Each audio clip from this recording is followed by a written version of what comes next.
Hey guys, Blake Wilson here, coming again from Peterson Toyota. Going to show you one of our latest builds that we've done here on our 2018 Tacoma.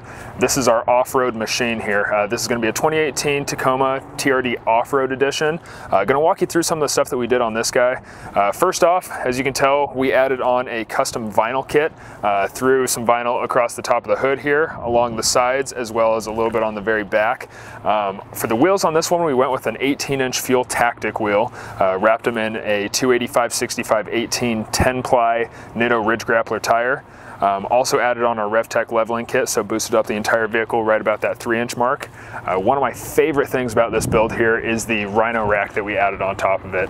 This is going to be the Backbone series with a tray on top. My favorite rack on the market right now. What's really neat about this one here is there's no drilling into the actual top of the vehicle at all, so if at any point you end up wanting to take it off, you don't have to worry about any kind of holes or anything like that in the top of your vehicle.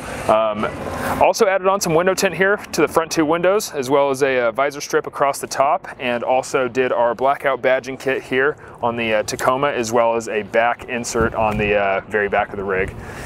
If you want to check this thing out, want to come down, want to look at any other accessories, whether it be Toyota or any other make or model, come on down to Peterson Toyota and see us in the showroom.